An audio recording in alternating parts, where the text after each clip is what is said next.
आता जास्त प्रमाणामध्ये तिचं प्रस्ताव वाढत चाललेलं आहे। त्याच्यानंतर मुरबाडच्या लोकांना मी आणखी एक गोष्ट सांगेन की आपल्या तालुक्यामध्ये दहीगाव आणि शेलारी नावाचं जे गाव आहे, त्या दहीगाव शेलारी गावाच्या जवळ तिथं जंगलामध्ये एक छोट्या प्रमाणामध्ये पूर्वी होती, पण आता तिचं प्रस्ताव वाढत चाललेलं आहे। नगरला जाताना माळशेज घाटाच्या जवळ तुम्ही बघाल तर तिथं आता नवीन चादर पडायला लागलेली आहे। तर अशा प्रकारचा हा लँड जिहादचा प्रकार जास्त प्रमाणामध्ये चालू आहे।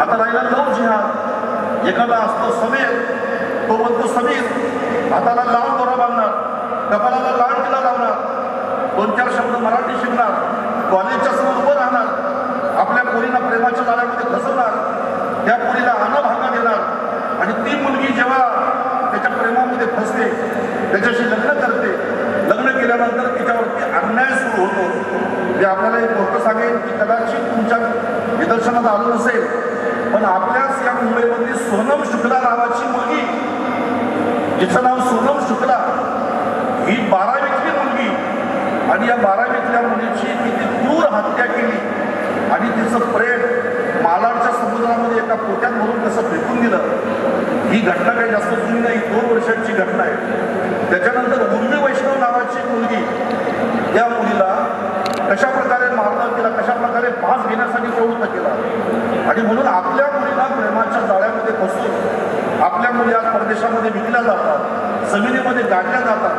नको त्या धंद्यामध्ये ढकलल्या जातात, तिच्यापासून मुलं उत्पन्न करून तिला तलाक दिला जातो, म्हणजे याला म्हणतात लव जिहाद। म्हणून या ठिकाणी मी आपल्याला एक गोष्ट सांगेन, वारकरी संप्रदायाचे लोक असतील, बैठकीचे असतील, स्वामीजी या भागामध्ये बैठक हा प्रकार जास्त चालू आहे, जेवढा वारकरी संप्रदाय तेवढा आता बैठकीचा प्रकार जोरात चालू आहे त्या भागामध्ये। आणि बैठक असेल, स्वाध्याय असेल, वारकरी, मी तुम्हाला सांगतो कीर्तन करा ना, नुसती कीर्तन करू नका, तर तुमच्या अंगामध्ये तुकाराम महाराज आले पाहिजे आणि कधीतरी 2 काशीची गंगोटी असं म्हणून आढळवावरती प्रहार केला पाहिजे।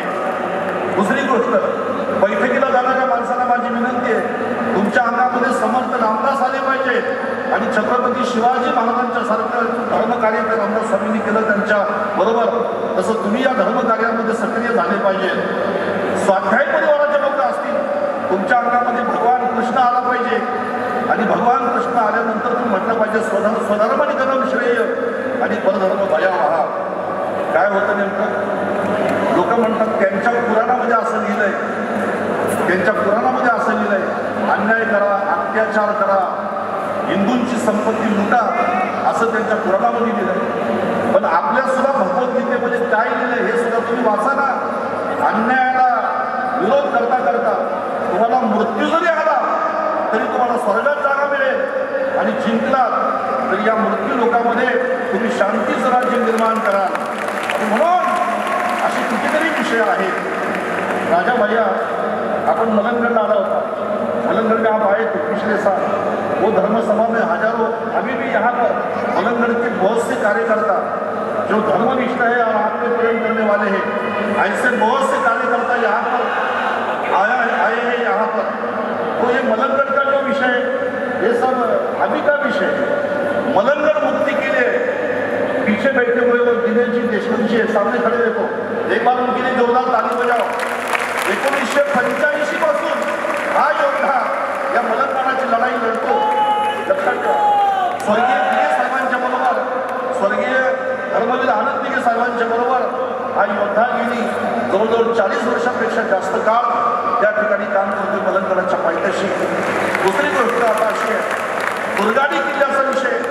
दुर्गाडी किल्ल्यावर आपण बघितलं तर जेव्हा मुसलमानांचा नमाज त्या ठिकाणी चालू असतो, त्यावेळेला आम्हाला तिथं त्या दुर्गाडी किल्ल्यावर जाऊन तिथं पाया सुद्धा करून देत नाही देवीच्या, त्या देवीची पूजा सुद्धा करून देत नाही, हा कुठला विषय।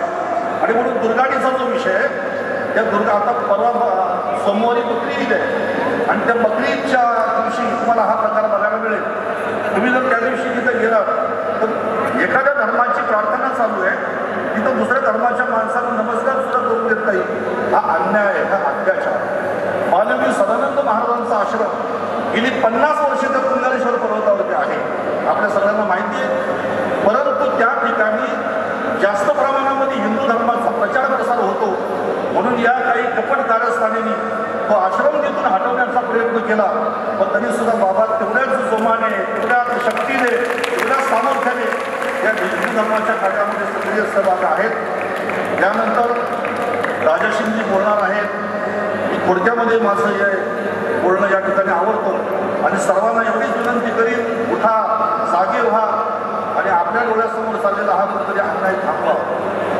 फ्रीजचं पाणी पिऊन रक्त आमचं थंड झालेलं आहे, पण एवढे सुद्धा शंक होऊ नका की हिरव्या झेंड्यामध्ये आमचा भगवा झेंडा खाली पाडला जातो आणि आम्ही ते डोळे भरून पाहतो.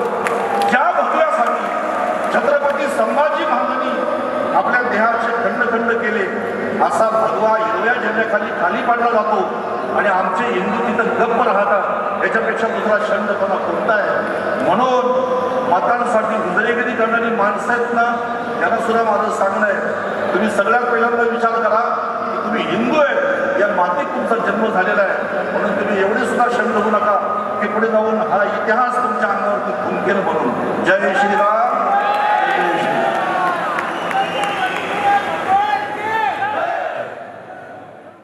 आमचा हा व्हिडिओ तुम्हाला कसा वाटला मनापासून सांगा. जर तुम्हाला आवडला असेल तर नक्कीच आमच्या रॉकी रॉकस्टार या YouTube चॅनलला सबस्क्राईब करा आणि हो, लाईक्स, कमेंट व शेअर करायला विसरू नका. Thank you.